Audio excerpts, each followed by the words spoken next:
Dead Man's Curve, a sharp bend on Route 44 in Connecticut, had claimed dozens of lives since the 1950s. Locals said the deaths weren't caused by speed or weather, but by her. Drivers reported seeing a lone woman in a white dress walking along the shoulder on foggy nights. When they slowed down to check on her, she disappeared, only to reappear in the rear seat.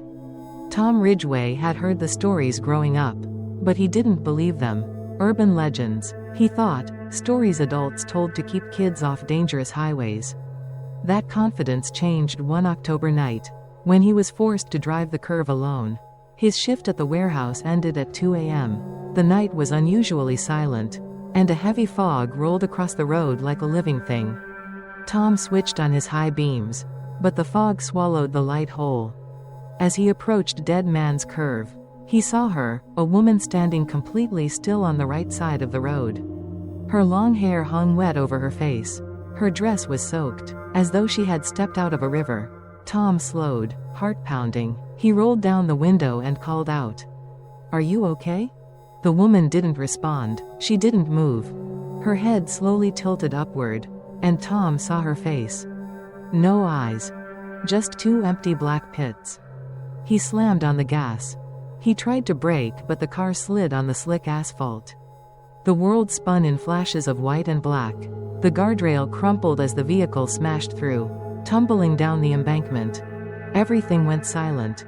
When Tom regained consciousness, his car lay upside down. His head throbbed, blood dripping into his eyes. He unbuckled himself and crawled out of the shattered window. A faint gurgling sound came from behind him. He froze. The woman was crawling out of the wreck too, her limbs bent wrong.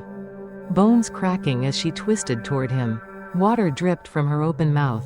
Her black eyes reflected nothing but hunger. Tom scrambled up the hill, slipping in mud, desperate to get back to the road.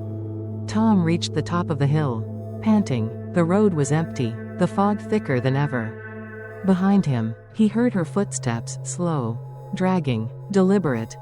"Please," he whispered, "what do you want?" The answer came not in words, but in a memory that didn't belong to him. He saw the woman alive, driving the same curve decades earlier. Another driver had hit her and fled, leaving her to drown in the small stream below the embankment as rain filled her lungs. She died alone, angry, lost. Now she wandered the road, searching for someone to replace the one who abandoned her. Tom sped around the curve, hands shaking. He looked in the rearview mirror. The back seat was empty. "Get it together," he muttered, forcing a bitter laugh. But then the temperature in the car dropped so fast that frost crept across the inside of the windshield. Tom's breath turned white in the air. A soft dripping sound came from the seat behind him. He didn't want to look. Every instinct screamed not to. But his eyes slowly lifted to the mirror. She was there. The woman sat directly behind him, drenched, water pooling beneath her, head turned slightly, as if examining him. Her black holes for eyes reflected nothing. Tom screamed and swerved, barely keeping control of the wheel.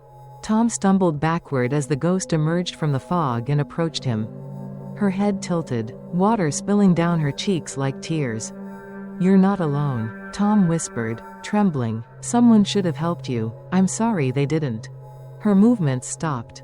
For the first time, the black void of her eyes shifted, like something inside them trembled.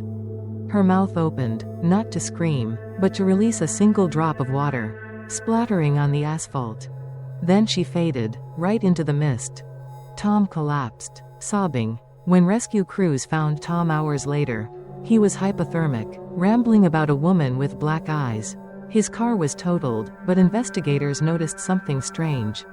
The passenger seat was soaking wet, and a trail of water led from the wreck, up the hill, and onto the road. Tom never drove that highway again. But sometimes, on cold nights, he wakes up choking on water that isn't there.